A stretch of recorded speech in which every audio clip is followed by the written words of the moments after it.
Welcome to Good Dates Gone Bad. I'm your host, Lee, and this is my guest. Nicole from the Redacted Apostate.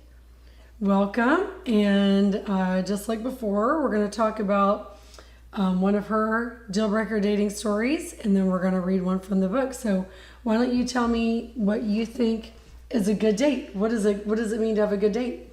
A good date is where you both you have good conversation, you're on equal terms, and everybody kind of understands what you're looking for, and you have good conversation. For me, it's the conversation is Sure. the most important of a good date. Okay, what about a bad date? A bad date is when you sit in silence or somebody makes fun of you Sure. for Nobody would like that. liking Ricky Martin. Like they're teasing you Yeah. the whole time? Yeah. And they don't let up? Yeah, I don't like that. But- I don't like that. So this happened to you. Oh, yeah, on another date. They tease you because you like Ricky Martin. I like Who Ricky doesn't Martin. like Ricky Martin? I love Ricky Martin. Oh, it's a funny story.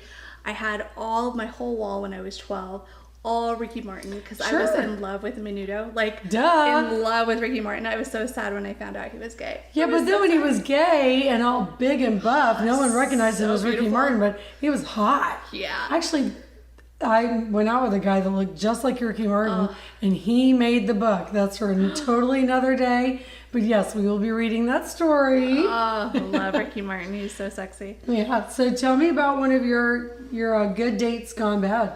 So it was over a period of time, and my channel is about growing up in a cult and where cults meet crime, true crime. Sure. And so this story is when I was really deep in a cult, which I don't really talk about very often. I'm more interested in other cults. Thank you for offering to share that story. That's a big deal. Yeah. Thank you. Yeah, I don't really talk a whole lot about kind of my background, what happened.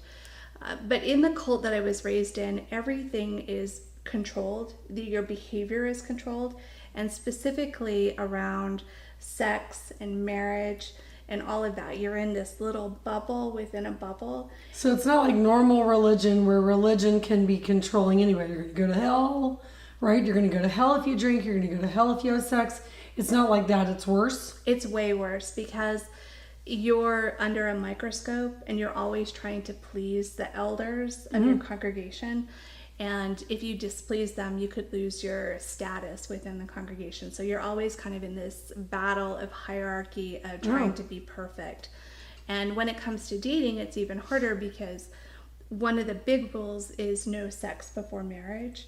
And so when you live in that kind of environment, everyone gets married very young and very quickly. Because the hormones are raging and it's totally normal to have sex. Exactly. Hello. And you don't know, if you're waiting till marriage, you don't know what it is you're Right. getting into. You have no idea. It's just so confusing. Not like today, you try before you buy. There You you have get. to. And that's such a better, more healthy way It to is. approach relationships. It is. But when you're in a cult, and if you have sex before marriage, you get excommunicated. So then you get shunned by your family. So you have to walk this fine balance of, I have to date this person, but I can't go too far. Like you have to know where the boundary is. And even if your elders decide that you've crossed a boundary, they can shun you, even if you haven't had sex. So the boys have the same rules as the girls. Yeah. So boys aren't allowed to have sex either. Nope. And there is no sneaking around and boys find someone that's willing that maybe they already got excommunicated. None of that. No. And then there's that whole guilt. So say if yeah.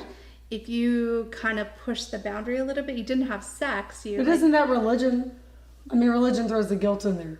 yeah. You're going to go to hell. Yeah.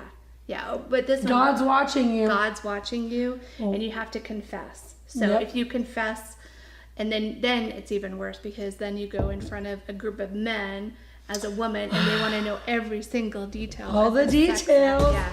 Of course they do. It's just so gross. That's gross. Typically, people in the cult that I was raised in would get married between 17 and 21. So that was the age that, just because of hormones, like you said. And I didn't fit that mold. Between 17 and 21, I was traveling. Yeah. And I wasn't looking for a mate. I wasn't looking for sex. I didn't even really think, I was a late bloomer. I didn't even think about any of that stuff. So when I was about 22, 23, I started to So you started becoming interested. Your body was interested, so you became interested. Sure. exactly, but there was no one left. In their group. Yeah, in my. But there were plenty out there while you were traveling. Yeah, but you never met anyone when you were traveling? I did, but I wasn't interested in them, which is so sad. Like I traveled Europe and the Philippines and all over. And so then what? So they let you leave the tribe, the group, but they were like, okay, we're watching you. We trust you. Yeah, just don't have sex. Wow. Because if you have sex. Next. So then what happened? So I was about 23, and another member of the same cult was living in a compound in New York. So he was living in the compound where he was basically doing free labor for the religion. And he left the compound and came back to where we were. So he had missed that 17 to 21 window also. And, good. And we met. We had known each other kind of growing up, and I always had kind of a little crush on him because I kind of knew him. Perfect. Yeah, and so we... So y'all were both virgins. Both virgins. As a virgin, is there something more than a virgin? I don't even know. I don't know. Well, there are other stages of virginity. We all have heard that. Yeah, no, we were as like no touching, no nothing. Yeah, there was nothing. Nothing. Okay. Nothing. We didn't even know what. I didn't even know what to do with anything. Oh. So he came back from New York, and we kind of hit it off. It was like, oh yeah, I really like you. Plus, you had a mutual connection.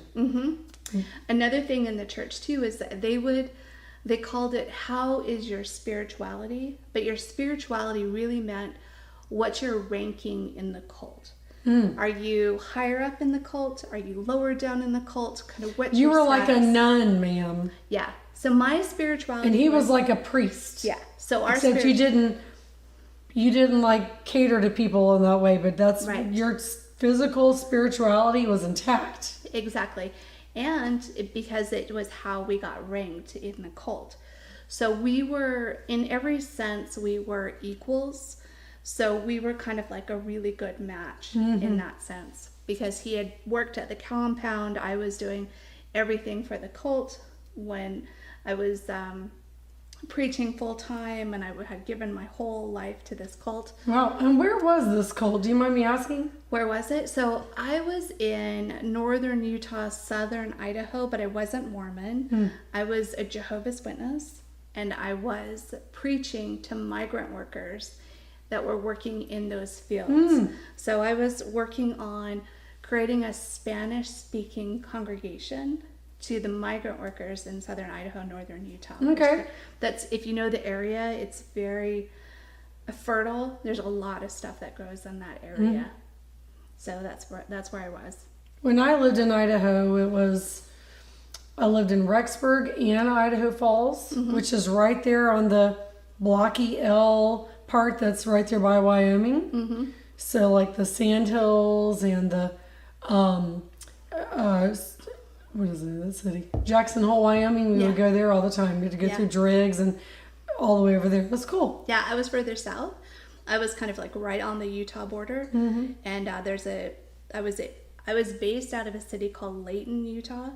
Oh, no, not Logan, Utah. Yeah, Logan, Utah. Oh, I used to live in Logan, Utah. You have to get through Smithfield to get to Logan, Utah. Yeah, and then Preston, Idaho. And Logan, Utah is where the Utah State is. Yep. And I lived there so that I could get residency to go to Utah State. Yep, good school. And then didn't happen. Story for another day. Yep. If you know Logan, I used to live in the island. Do you remember the island?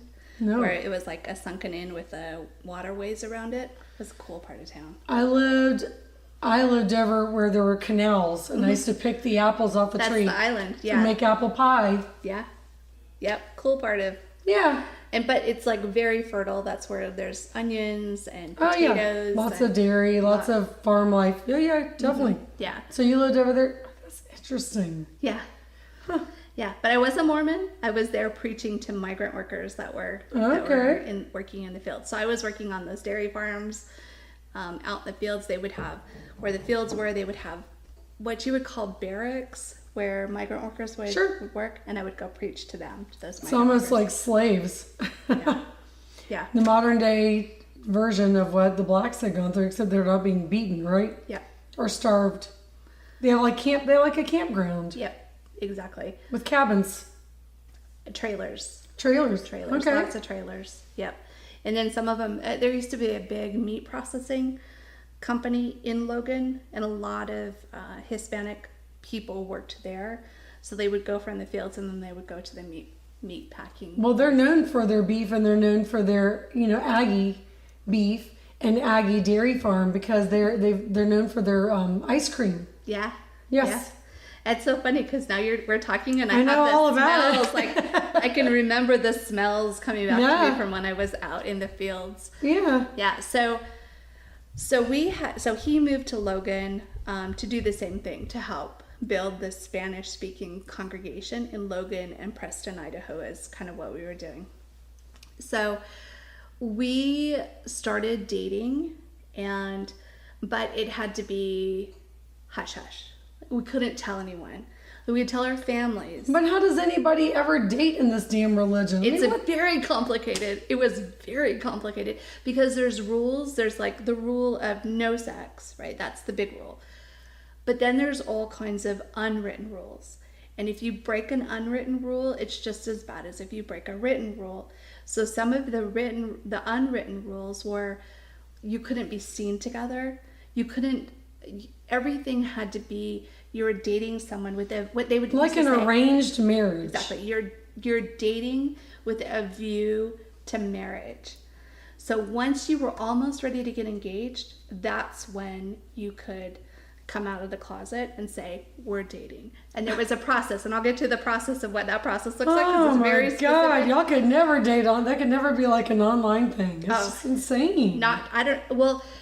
This is 19... I mean, how did anybody ever meet anyone? I guess you said one parent that introduced their child of age to someone that they thought was good looking, or to a family. It's just like arranged marriages. Yeah, well, and that was one of the reasons that caused me to wake up from the cult, was because I did the math. And I went to the elders and I said, look, here's the math. How am I supposed to get married? There's literally no one. Everyone between 17 and 21 is already married, and the only ones that left are like the dregs of society. And just do the math. There's no one for me. So you're basically telling me that I have to be alone for the rest of my life, and I'm 23 years old, and I have to accept that. And that was the first thing that caused me to question my faith. Yes. I'd never questioned my faith up until that point, and then I started to question. So it was dating that actually caused me to eventually wake up and leave the cult. So we started dating in secret. Nobody knew. Our families knew. I met his family. He met my mom, and we would go out with our families. You always had to be chaperoned. There was always a chaperone there. It's like so. No sneaky kiss on that one. In 1995, we always. What about if you held hands? You could do that, but no one could see kissing. You. No kissing. Good Lord. Oh my God. But he was a good kisser, because we eventually kissed, and then he would feel guilty and come at me because we kissed, because he felt like he had sinned against God because we kissed. And I was oh my God. That's wild. So we went, this is a series of 2 dates. One really great date and one absolutely horrible date. Okay, so tell me about the good date and then the bad. So the good, same guy, who was on my level spiritually, who was at the same level that I was in the cult. So we were a good match. Everything about it was good. And so he had bought tickets to see The Cure. Yes, my kind of guy already. I would be all over that. Right? And it was in Salt Lake City. Love The Cure. Love The Cure. And we could not find a chaperone. For the life of us, we could not find a chaperone. So you're like, screw this, we're going to go alone. No. My mother went with us. Although I will say, if my daughter got concert tickets, I would go and chaperone. That would be fun. Yeah. So we went to The Cure with my mother, And it was in like, I can't even remember the name of the stadium, but it was really nice. We had seats. We were kind of far away from the stage. And my mom, because The Cure, my mother always, even though she's a toxic, we've had conversations, she's very toxic and narcissistic and has her issues. But one of the things is she's always loved good music. And The Cure is good. It is good music. It's, yeah, such good music.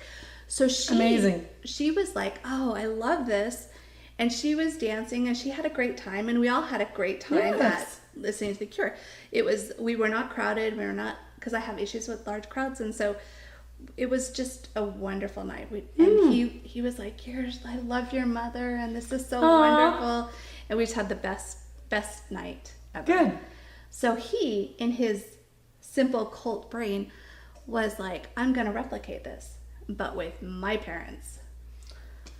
Now, problem number one, introduce a parent. Now you got to do the second group of parents. Two parents. Oh, God. So he brought his mom and dad? Mom and dad. So not your mom wasn't invited this time? No. No, I had already met his parents, and they were cool with me, and they were cool with my level in the cult. And so... Were they part Jehovah's Witness too? Mm-hmm. Yeah. So they're like this? Yeah. And he was like 5th generation. So my mother converted for religious beliefs and then raised me super Jehovah's Witness. But he was like 5th generation, like super, like his whole family, everybody. Yeah. I met family members like that when I lived out there. Yeah, they weren't Jehovah's Witness, but they were another religion. Yeah, his parents were born in, his grandparents were born in. They were all super Jehovah's Witnesses, crazy stuff. So let me take a sip of wine. Yeah, go ahead. Please do. I think you need it on this one. Yeah. So, and his parents were a little older also. My mom had me when she was like 19. And so my mom was younger at the time. His parents were a little older. And he wanted to replicate the night where we went and saw The Cure. Now, the only reason my mom came was because we couldn't find a chaperone. She was the only chaperone. She just stepped in. But he orchestrated this whole night of us with his older parents going to see. Now, and since we talked about doing this, for the life of me, I cannot remember the band.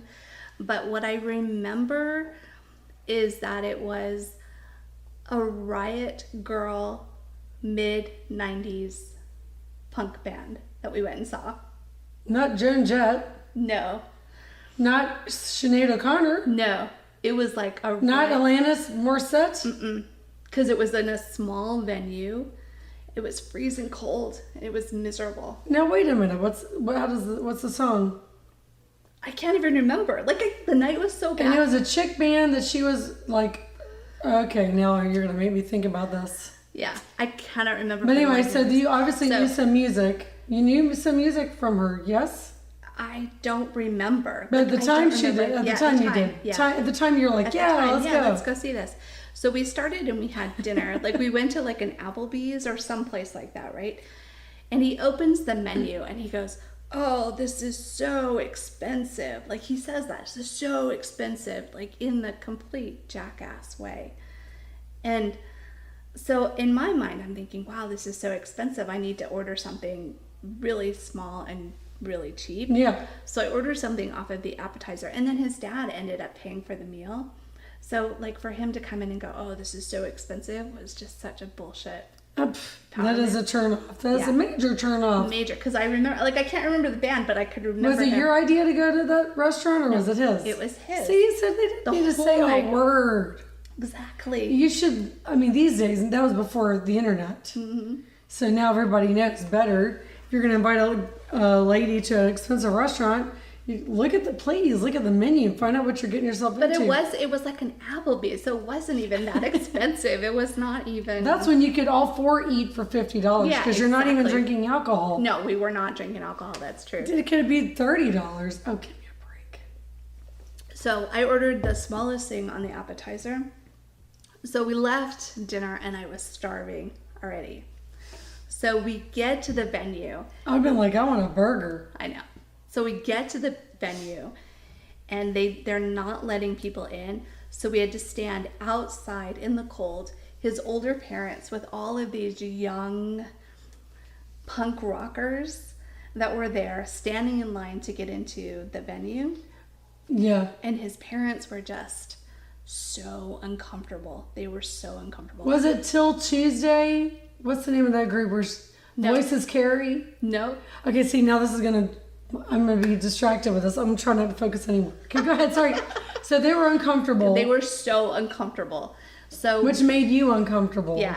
And made him uncomfortable because they didn't want to be there. God, I know. Why are you there? Like, why would you go see like some punk band, some girl punk band?